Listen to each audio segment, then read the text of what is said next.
Hello, I'm Victor Blackwell, anchor with CNN. Thank you for having me as part of your Black History Month speaker series. Happy Black History Month. I'm glad to be with you, and hopefully you'll get a lot out of the time we'll spend together. I want to start by setting the tone for what we're doing. I don't really like speeches.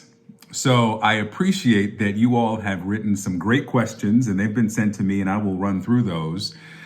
So that helps me with the structure of this. I'm a really informal person, despite sitting in my living room with a jacket and a collared shirt on a day off. I actually had a hoodie on before this. I am wearing basketball shorts and I will be putting said hoodie back on after this. But I wanted to, respect your time by putting on the jacket. I am sitting, as you can see, in my living room. So I'm going to try to record this straight through.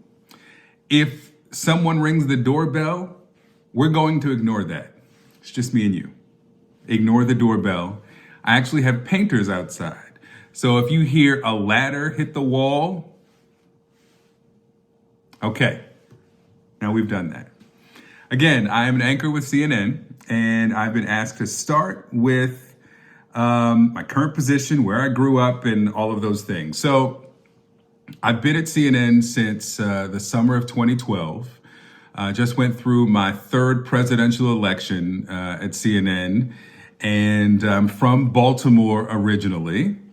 Grew up in Baltimore and then attended Howard University, an historically Black university in Washington, D.C.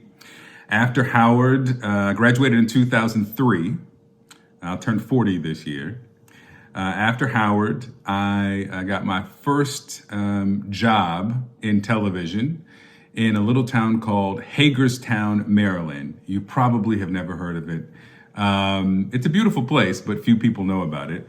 And I started there by doing everything. Now I have a team of professionals who do great jobs at what they do. I was mediocre at everything that they were doing. I had to do it myself. So I shot my own video. So I carried my own camera. I edited the stories myself. When I anchored a show, I had to run the teleprompter, which is, the words on the screen. I had a pedal under the desk so you could see me like starting and stopping it during the shows. I did that for about a year and a half, and then I got a job in Jacksonville, Florida, where I was a reporter and the weekend morning anchor. So after the first Saturday, I was hired to do just Saturday morning. After the first Saturday, the news director asked me to come back Sunday. So I did Saturday and Sunday. And then after 2 years there, the evening anchor left and they wanted to give me a promotion, but the numbers and ratings were so good, they didn't want me to leave the morning show. So I would anchor the morning show, the 6 and 6:30, the 11 o'clock news on Saturday, and then come back into the 6 a.m. show on Sunday, the 6:30, and the 11 o'clock on Sunday night, and then worked other days of the week. We'll talk about my schedule in a moment because that's one of the questions. And after Jacksonville, I became the main anchor, 4:35, 6, and 11 p.m. weekdays in West Palm Beach. And I was there from 2009 to 2012. And then in 2012, I got the opportunity, the offer to come to CNN. This was not a question that was asked, but it is something that often is wondered about. How did you get to CNN? Well, when I left, I was ready to leave West Palm Beach, and I wanted to continue to be a reporter, the person out in the field. I didn't want to be only at the desk in the studio. I wanted to go out and talk to people and do that. So I have an agent whose job it is to find me work. And I said, look at, big cities. Look at Chicago, Philadelphia, D.C., and that's where I'll look for the next job. Well, he suggested, let me see if the networks are interested.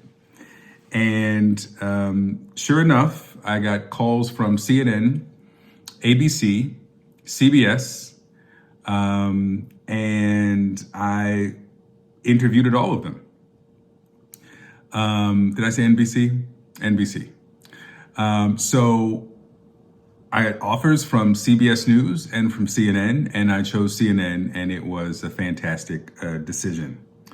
So my degree at Howard is from broadcast journalism. If you see me glancing down, it's because I want to make sure I get to all the questions. It's in broadcast journalism. And I have a minor in theater. Not because I really wanted a minor in theater. The truth is, I got to my junior year and hadn't thought about a minor. And it was the second semester of junior year. And I wondered, I had to determine or decide a minor. And I said, what can I get in 3 semesters? And they told me theater and something else, like swimming or something. So I have a minor in theater. So there's that. Let me go through the list now. Again, very informal. I probably should have kept the hoodie on. Did you plan or want to be a news anchor when you were younger? If not, what did you want to be? Well, first I wanted to be the ice cream man for obvious reasons. The ice cream and you get a car. And then I turned 5 and I thought, no, I don't want to do that anymore. When I really started to think about what I wanted to do professionally, I was probably 9 years old. And this is what happened. My 4th grade teacher, Mrs. Mulcahy, who is 86 this year, still keep in contact with her. She told the story of Paul Revere and the Midnight Ride. And I thought it was cool. I was into He-Man. I don't know if y'all know He-Man. The teachers know He-Man. And I thought it was so cool that this guy rides in on a horse and people save themselves. And so I went home after I heard the story of Paul Revere and the Midnight Ride in the 4th grade and told my mom about it. And she said something that, she was washing dishes at the time. And she said, well, when you give people information, they can protect themselves or save themselves. And she went on. I don't know if she, knew the poignancy of what she just said. And then I thought about, man, that's what I want to do. And the person who was closest to that was a news anchor in Baltimore, who we watched on WJZ, Channel 13. His name was Al Sanders. And Al Sanders had been, by that time, he'd been the anchor of the news there for 20 years. And I then decided I wanted to be Al Sanders. That's the closest I could get. And from 9 years old, I then started doing everything I could formally and informally to try to do this job. I would deliver the morning announcements. Schools now have fancy systems where it's video and live cameras. We just had a PA system where you speak into a mic and press a button that makes a tone sound and then you read. So that's what I did. And then I got a cassette tape with a song I liked and created a theme song for the morning announcements every day. And I did that all the way through my senior year. And I visited all the television stations and I entered programs to be a high school journalist or a journalist with a local paper, the Community Times. So that was what I did when I was 9 all the way through my high school years. So I think I answered the what or who influenced me to become a journalist. I've been able to work at many news and radio stations across the country. What did you learn from each of those different experiences and places? So that is a lot. My first job in radio, I was 15 years old. And it came about that I'd entered a contest with the local radio station to do a story about something that would interest students, a radio story. So I did the stories on overcrowding and I won. And I won a savings bond and a computer, a desktop. I mean, the computer was so slow that I probably could have just looked everything up. But that's neither here nor there. And after I won the competition, a couple of weeks, months went by, and WBAL radio called me, and they said, "Hey, we remember you from the contest, and we have a job here, and we wonder if you would be interested in it." And I said, "Yeah, I'd love to work at the radio station." It was a news station, so it wasn't music; it was a talk radio station. And I was so excited and said, "All right, well, come tomorrow." And they gave me the time, and I hung up and I ran into the kitchen. I said, "Mom, the radio station called and they want to offer me a job." And she said, do they know that you're 15 years old? I said, "I don't know. Let me call back." So I called back and they said, "Yes, we know you're 15, but we think you are capable of doing this." So long story short, I became an overnight producer, which is someone who really plays back tapes, plays back recordings, and I would assist in the production of the first hour of live talk on Saturday mornings. And I did that for several years. And that was my first job in media, paid job. 15 to about 17 or 18, I did that job at WBAL. And I will answer this question. I've learned, going through all this, the stations and locations will probably be too long. But I learned at each station how to sharpen skills, hone skills, people skills, people management, personnel management. As you are a leader on a team, as an anchor, or even a reporter in the field with a photographer and a producer, sometimes you have to be the one to lead that team. And I've learned over the now 20 years of my professional career how to sharpen those skills, how to tell a story. There have been times when I've worked in places that didn't have any other. When I worked in Hagerstown, there was not another black person another black man working in the building. Not on television or in the newsroom. There was not a black man who was working in the sales department as a custodian. There was not another black male there. And I thought, after coming from an HBCU where most people are black, to going to a completely different environment, I thought that it would be difficult for me to connect. I was wrong. There are things that overlap regardless of race. We're ignoring that. I know you hear it. Ignore that. There are elements that are basic to humanity, and using those elements, starting with that, I was able to tell good stories. And often that overlap allowed me to see and experience some things that I otherwise would not, and introduce people to things and parts of life that they otherwise would not see or maybe be interested in, but because of that, starting with humanity, starting with what we share, wanting to be healthier, wanting to be safe, wanting to be smarter, wanting to be richer, the things we all aspire to and fear or care about. Start with that and then branch out. So that's what I've learned, just a bit of a taste of that. Forgive me, I put on my glasses, told you, 40. What's a typical day as an anchor correspondent like? Well, in COVID, most of these days are working from home. So it's some reading, some prep at home. But when I am preparing for the show, let's say, my show airs Saturdays. I probably should have said this at the top. My show airs Saturday and Sunday. Saturday from 6 a.m. to 9 a.m. And then we take an hour break, and then we're back from 10 to 11. So 4 hours on Saturday.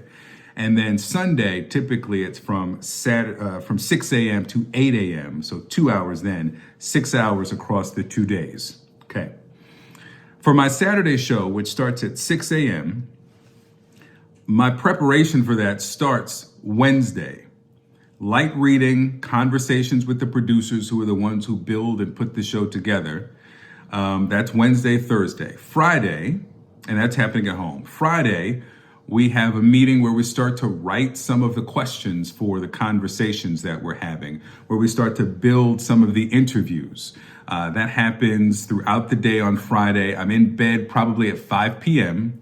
And then I wake up at 11:30 p.m. on Friday night to start the work to be on air by 6 a.m. So what happens on Friday night? I read the stories that happened or the updates that happened overnight. Some of the elements, some of the interviews we call news of day.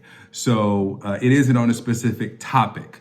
Topical versus news of day. Let me just give you this really quickly in this answer. A topical interview, let's say the topic of this interview is the racial disparity in COVID-19 deaths. So we'll talk specifically about that topic. A news of day interview is the latest that happened in politics, the latest that happened in the campaign. So we'll take whatever the newest elements are and have that.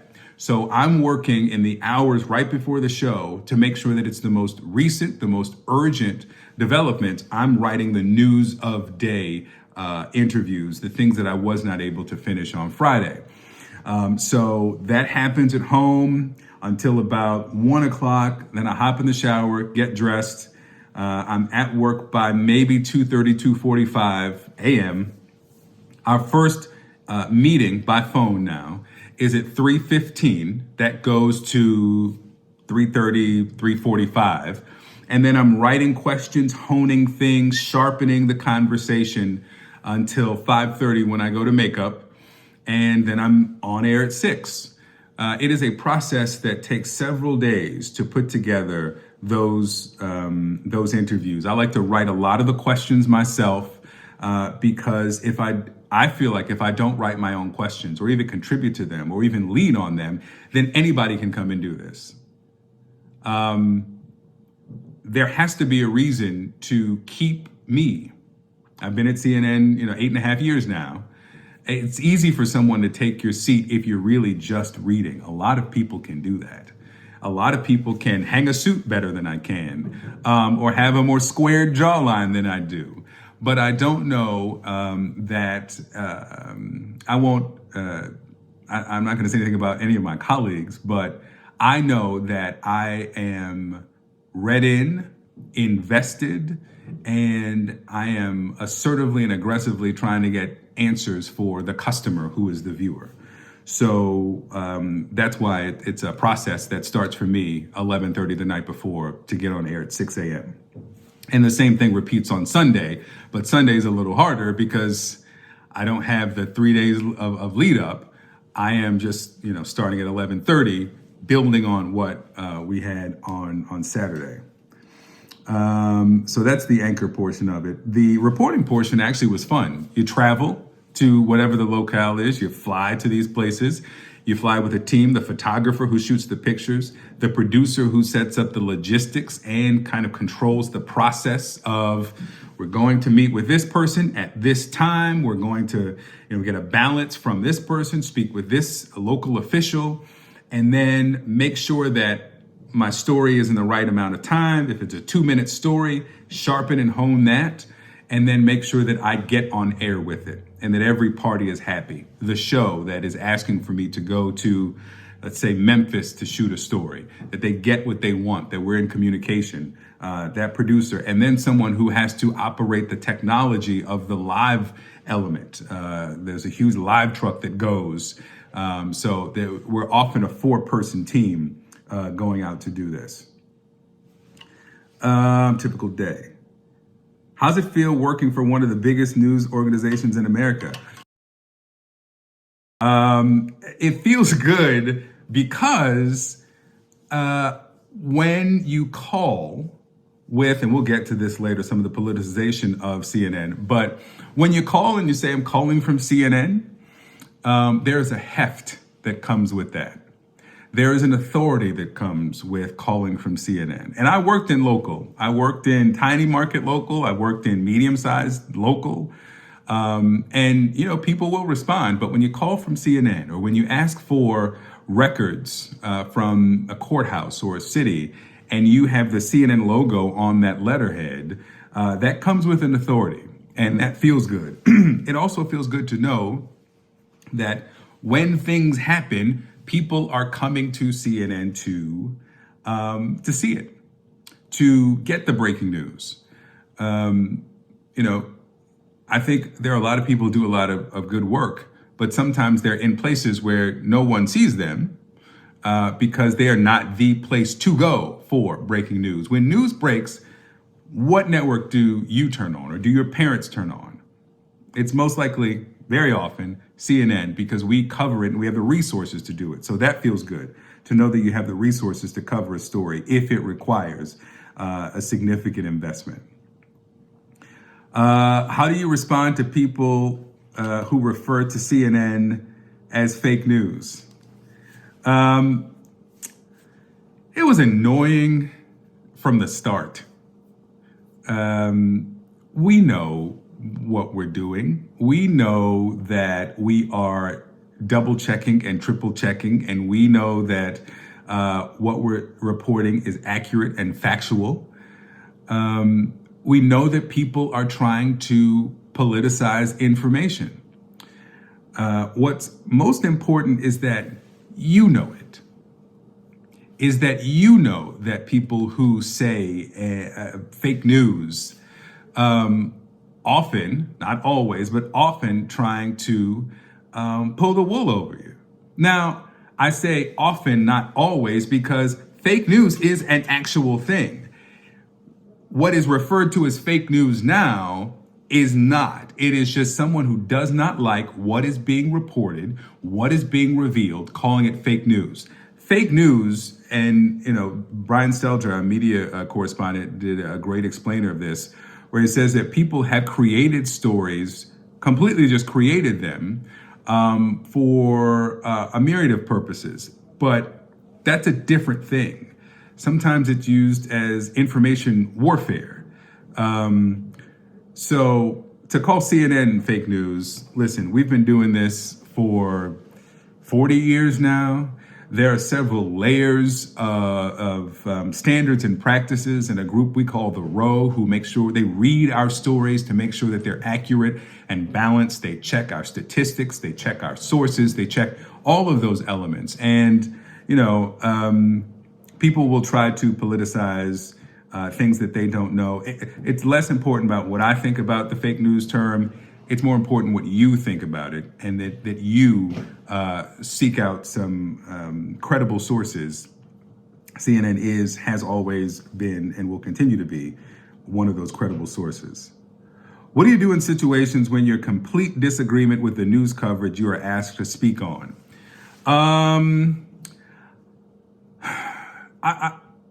I don't know that complete disagreement is something that has happened. I can give you an example of a time I thought our coverage was incomplete, and therefore I thought that I could offer something to make sure that people got a better picture, a clearer picture, more accurate picture. A couple of years ago, I think it was 2015, when Freddie Gray, a black man, was killed in the back of a vehicle. It was called a rough ride. He'd been taken into custody, and he suffered some injuries from not being secured in the back of a wagon, a van, a police wagon, and he hit his head, suffered some injuries, and died. There were riots after that.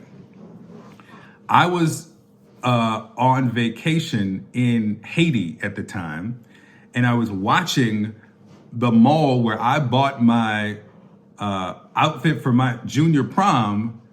It was being looted, Mondawmin Mall. And I thought, no one else from our network is from Baltimore, and they were all reporting, accurately. But there's some context missing. Why there's so much frustration? It's not limited to this one incident. So I flew back early and went to Baltimore and explained much of what you're seeing here that's damaged is not the result of the riots of the last 2 or 3 nights. Things have looked this way for decades. And it is the frustration that many are feeling about the conditions, the promises that have been made and not kept.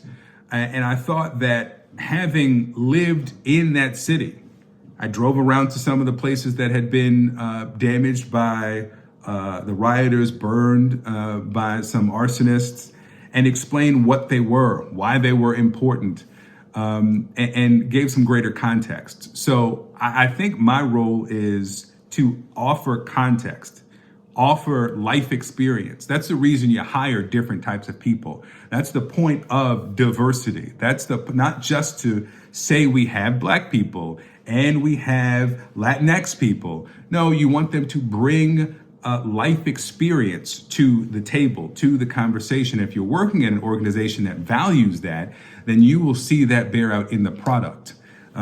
So there would be no reason to, hire me if you were looking for just one type of person to tell one type of story.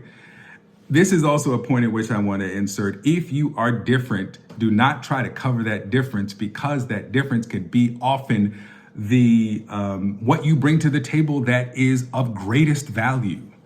Don't try to blend in. Your different life experience is important. Message. All right. I could just make the font bigger, but I'm not going to do that. What news story was the hardest to tell on national TV? Sandy Hook. No question. It was 2012, and Sandy Hook was the mass shooting where a man went into a school in Connecticut and killed several teachers and almost 24 4 or 5-year-olds. And when they're 4 or 5, when people are killed in these things, and we've covered, unfortunately, so many of them, you kind of read their bio. She was the principal of here, or she was the vice president of that, or she worked at this place for 30 years. When they're 4 and 5 years old, all you can say is that her favorite color was purple, and she liked her mother's pancakes. It was a week before Christmas, and the thought that there were presents under Christmas trees waiting for children who were never coming home to open them. It was the hardest story to tell. And it is never easy to report on the death of a person, or as a reporter going up to the door of a family and saying, "Tell me about your lost loved one."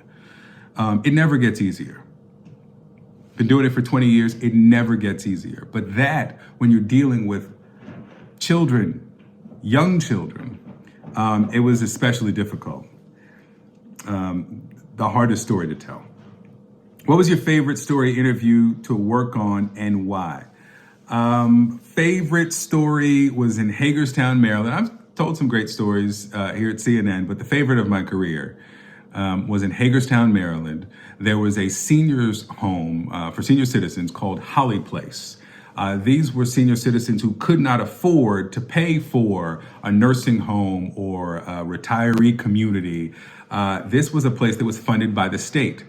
About 12 to 15 people lived there in their 70s, 80s, 90s.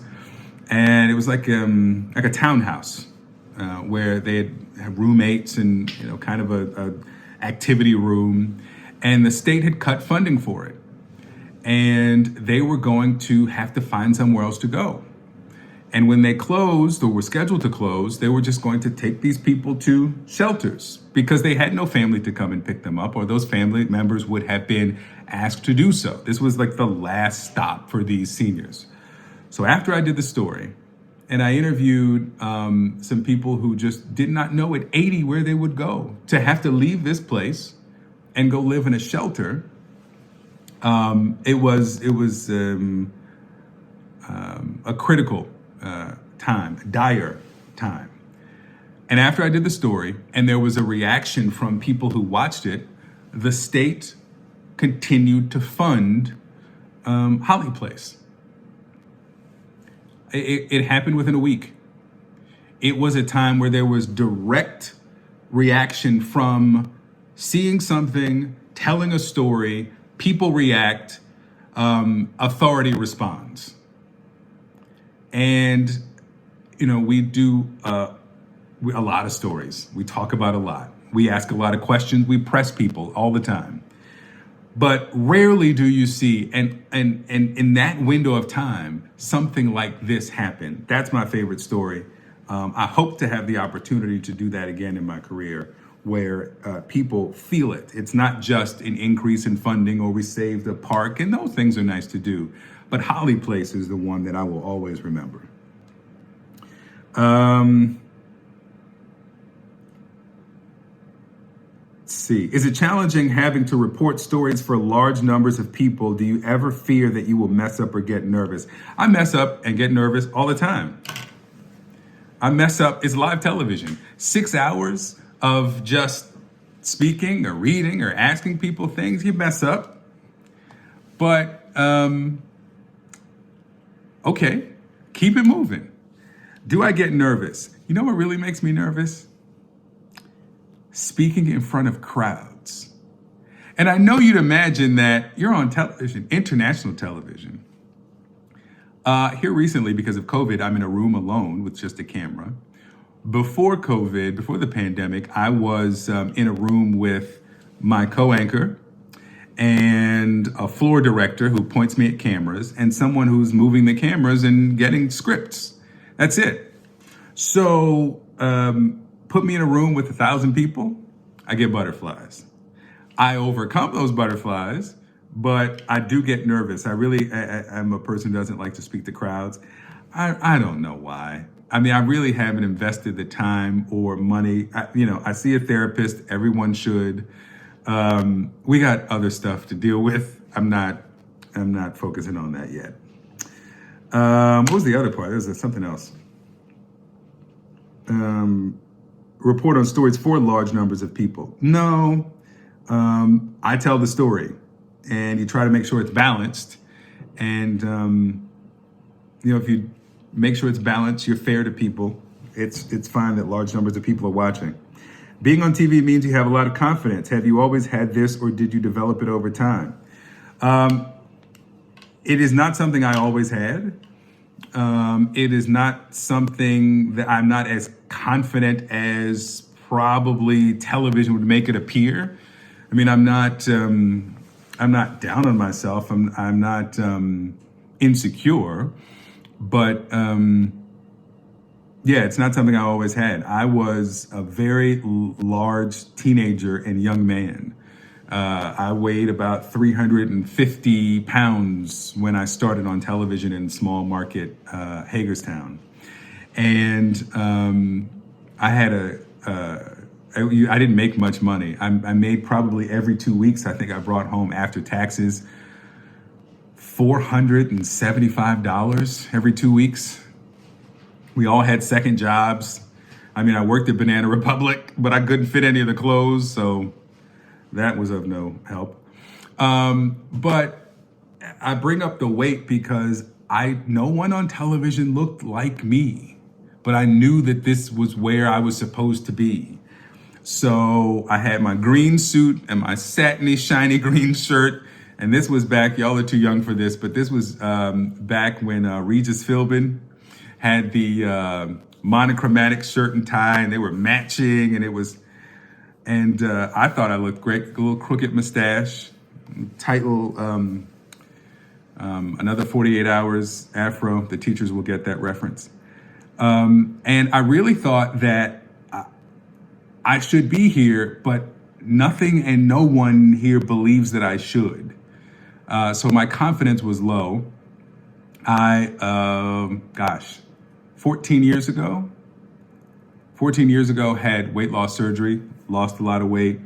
I work out, try to eat right, live healthy.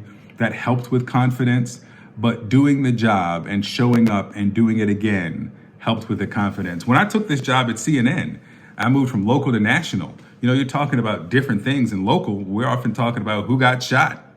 We don't know who got shot. We don't know why they were shot, but it was a shooting, and that's the first thing on the story, on the news. At the network, anything can happen in the world and you have to right now be able to talk about it. From the death of a prime minister to a mass shooting to a tweet that comes out in the middle of the night, you have to be able to do it. I did not know when I took this job at CNN that I could do it. I learned probably 6 months in that I could. And it's only because come back and do it the next day and do it again and do it again. And that's how that confidence builds. And I took the job because I couldn't let the opportunity go. The what if would have just bugged me forever. If you're scared, do it scared. Leap and the net will appear.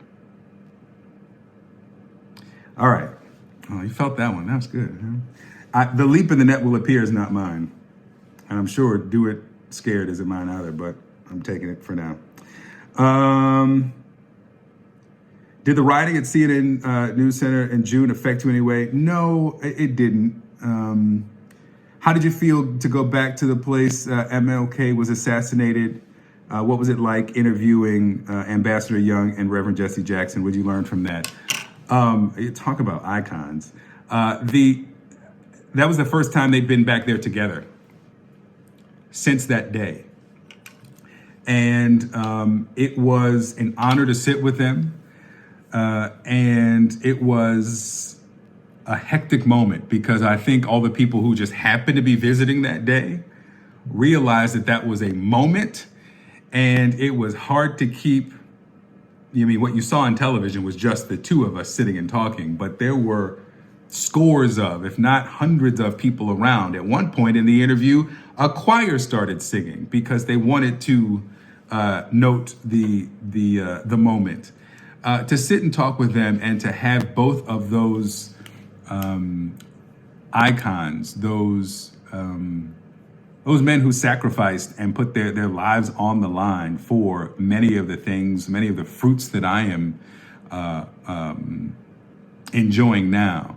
It was an honor that they trusted me to tell the story, and I think it turned out well. And I've spoken with each of them since then. Obstacles to get to my level. I think I discussed that a bit. Discrimination in the workplace. No, not explicit, overt discrimination. Example of a good leader. I heard this once. I wish I could give them the credit. If I were putting this in a package, I would have to do this, but I'm talking to you. So again, informal. A good leader is someone who could step on your foot, but not ruin the shine of your shoes. A good leader is someone who, one, leads by example. I don't do anything that or ask my team to do anything I wouldn't do. Some of the references that we make in this show, like I read the Mueller report from the Trump investigation, the investigation of the Russia investigation, I should call it. I don't know how you could do this job and not. Some of the things, reading sometimes, for 2 hours for a 5-minute conversation. Again, anybody can do this if you don't put in that time or work. Anybody can come along and read. Leading by example, understanding that people are doing their best. And for my team on the weekends, they're doing it in the middle of the night and with fewer resources. I think you have to show gratitude for what people are doing. And if something goes wrong, as the leader of a team, take it on the chin. There was, sometimes there are mistakes that are made. If someone makes a mistake, I am okay saying, hey, we made a mistake. I apologize for that. We will fix it. Not what happened was somebody who, is behind the scenes made this mistake and then I said it. And again, 40 years old, 25 years old, probably would have had a different answer. But this is what the responsibility of sitting out front and all the privileges that come with that, there are responsibilities that come with that, those privileges, and that's one of them. I hope I answered that well.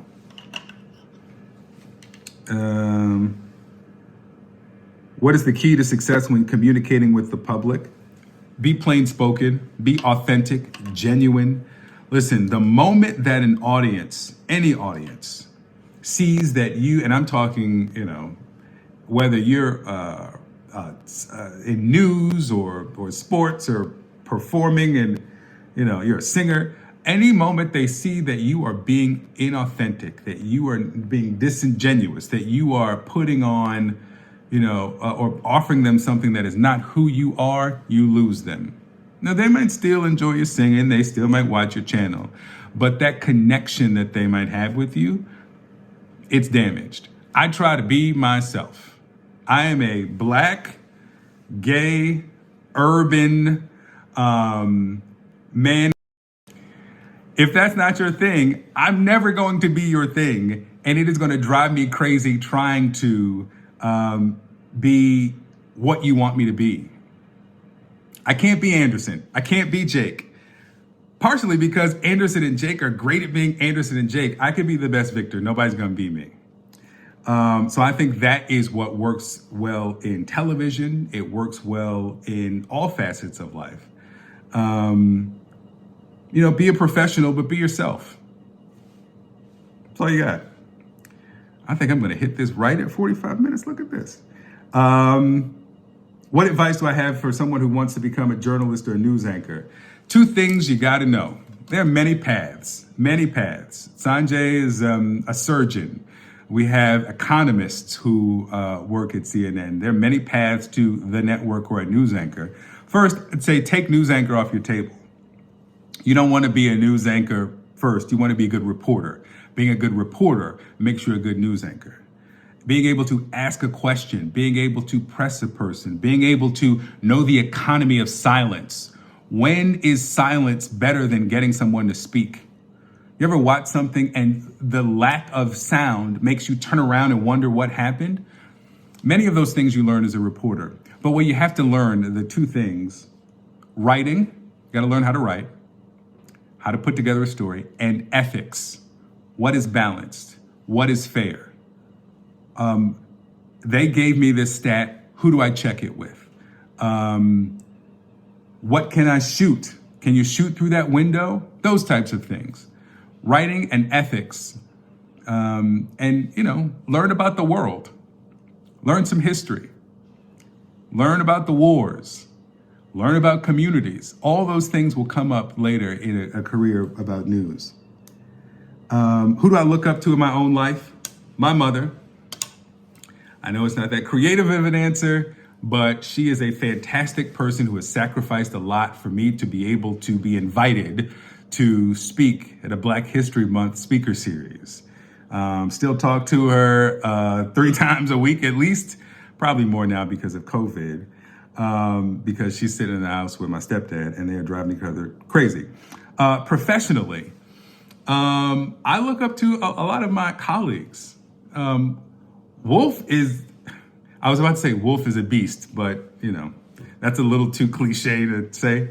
Wolf Blitzer, man, there's nobody after Wolf. You realize that if big breaking news happens on the network where people watch breaking news, they're going to get rid of me and bring in Wolf. There's nobody to call after Wolf. Can you imagine that? And he has worked in so many elements of this industry. I look up to him. There are a lot of people I look up to, but I'm at 44 minutes and 20 seconds. So I'm going to wrap it here. I hope this has been helpful. I hope this has been informative. Thank you for accepting my informality and doing this in my home. I thank you again for the invitation, and I wish you that all of your dreams come true. That was a great way to end that, wasn't it?